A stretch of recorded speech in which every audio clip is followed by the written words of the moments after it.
Once again, I am Go MC, Spaceship Always the Incredible. We got the one and only Definition DJ Johnny Rip in the building. Rest in peace to my bro Guap. Hey man, tree hugger for life. Let's get it, man. Once again, I do this. We do this.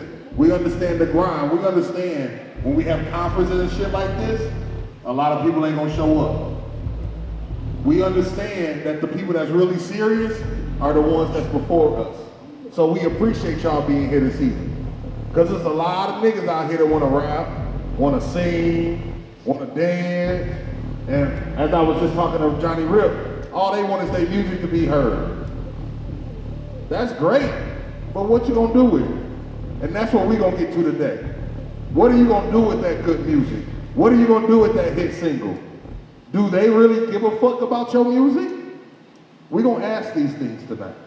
So if you have questions, give us a second, we're gonna have a time. I'm gonna give everybody a chance to speak. All right, once again, don't get in your feelings. Because if you're really trying to do this, one thing you're gonna notice, when you get up in that business, it's cutthroat. They don't give a fuck. You might have 6 seconds to show how great you are.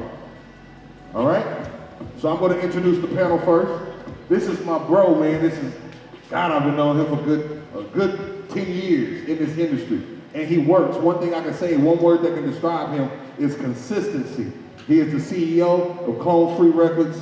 He is just a businessman in this industry. Ladies and gentlemen, y'all get up for my bro, Clone Free ATM. What's good, bro? Long live these Scrubs. And we're here to answer questions, man. Just come on with it, man. We'll keep it all the way 100. Try to help you move this thing a little forward, a little faster. All right, this next guy, I've done probably 3 conferences with him, 3 panels, and a lot of people get offended by him, but he's telling you the truth. He been in this thing. Them things on his neck ain't just for show. That's legendary shit. That's putting it from the mud, putting in that work, and being able to tell you guys, ladies and gentlemen, Swishahouse very own, Mr. Mike Clarke. Yeah, we appreciate y'all coming out. Hopefully we'll be able to do something to help your careers take a step forward. All right, and finally, do I need to say anything? You want to be an artist, but can you be in the game for 20 years? I'm 39 years old. I was 19 years old at school at Alcorn State, Mississippi, and the first time I heard this man perform. The first time I heard music from him. I'm from Michigan, so I ain't know shit about Lucky Charms and Houston rap and none of that. And it's 2019 and he's still getting paid for what he loves to do. He is fucking legendary. He ain't just no Houston rapper, no Texas rapper. He's a legendary worldwide motherfucking rapper. He's right here in Sherman, Texas for each and every one of y'all. Give it up, ladies and gentlemen, for Lil Flair. What up? Now, hold on. My first question is, like I say, I've been listening to you for damn near 20 years. You ever consider changing your name? Because you ain't little no more, man. It was little because who controlling the mic? You can bring me up a little bit. Turn the mic up a little bit. Here, you can get mine. I gotta record tomorrow, so I gotta save my voice. I can't fuck the money up. But yeah, nah, it was always little because I'm the youngest in the screwed up clique. So I'm younger than everybody that I hung around, you know what I'm saying? So that's what it was. That's what it was. Yeah. That's cool. All right, so I'm going to start. I'm going to ask some questions. We're going to open up the panel. And then if you have questions, hold them off, raise your hand, or we'll give you a second to ask those questions. Just don't forget them. Now, what I want to know is, the first thing is, what is the one thing you guys see from the outside looking in that artists is missing to get to that next level? You hear a lot of music, you see a lot of rappers, you do a lot of shows, you see a lot of people. What do you see overall that a lot of artists are missing to get to that next level? The most important thing is the attitude, you know what I mean? Most of the most talented people got the most fucked up attitudes. And I didn't want to say it PG-13, it's just, I wanted to say it to you real, you know. A lot of times people feel like because they can, you know, rap or sing good that they supposed to come in the game and get paid, you know, top dollar, but you only good as how many people you can fill up in a room. You know what I'm saying? So, and then a lot of times, you know, people will tell you no just to see how you handle being told no. If you approach somebody and you like, hey man, I'm such and such, I rap, man, I'm the hottest in my hood, you know, I got this many followers, SoundCloud, man, you need to play my shit.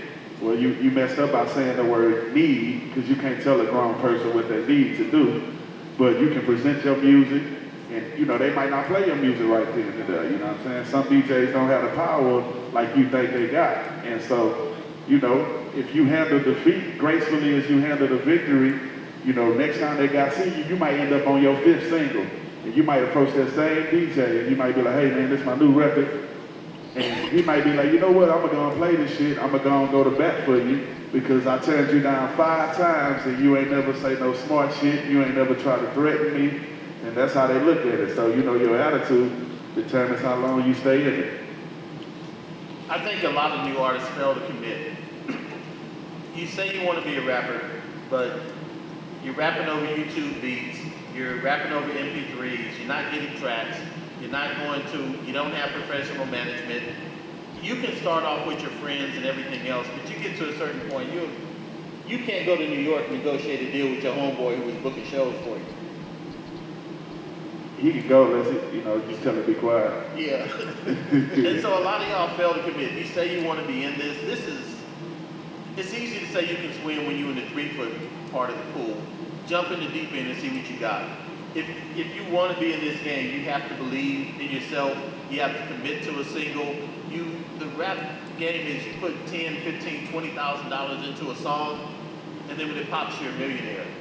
It's not you put 500 and pray people are going to support you because they happen to be from your neighborhood. And that's what I see from most people. You just don't fully commit. If you don't believe in it, I don't believe in it. If you come drop off your single, I manage one of the top 10 DJs in the country.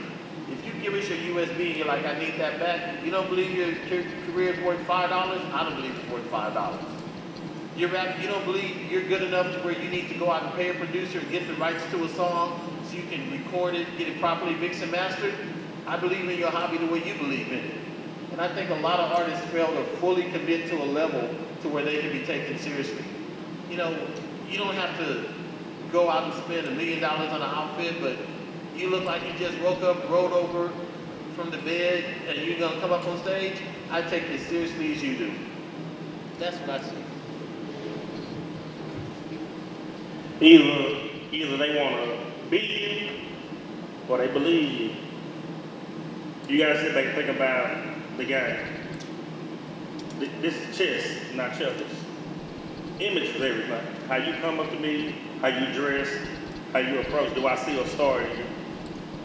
That's everything. If you don't believe image, you can sit back and listen to the radio and be like, man, that sounds trash. I don't know how they got on there. What you selling? Are you doing it for your homeboys in your hood? Hey, or what you selling? There's a lot of people out there. Texas is big. We're the second largest state. You can get a bag right here in this state. Are you willing to try? Like when you ain't got nothing going on the weekends, why not go hit the Islands, Waco? These little clubs don't have nothing, 2-3 clubs in them. It's like what you gonna commit to do. You got to be consistent in what you do. If you got songs, we're in a visual age now. There's no more, hey, check out my song. I want to see it. You got to make that song come alive. When someone listens to a song, we don't listen to music like we used to listen to music. Everything's such a fast pace. You can sit back in the day, you can work a record for 6 months to a year. Every 2 months, something new coming out. It's out with the old, in with the new. You gotta, if I invest in a song and I say, hey, that song is good enough, best believe we finna shoot. But at the end of the day, it's what the people think. What platforms? There's a lot of stuff that's just about relationships. You know, what pisses me off more than anything, I go to a lot of open mics. You're an artist. You perform, you don't have no merch. So you're gonna do your song on the stage. Then when you get off, the next man come up. By the time that next man start, they already forgot about you. You have nothing to give them. Not a flyer with a QR code, take them to your, where your stuff at. That goes a long way. I don't think the artist today is really prepared And you just look at the old grind, everything that's been done in the past, the game is already out there for you. The game is there.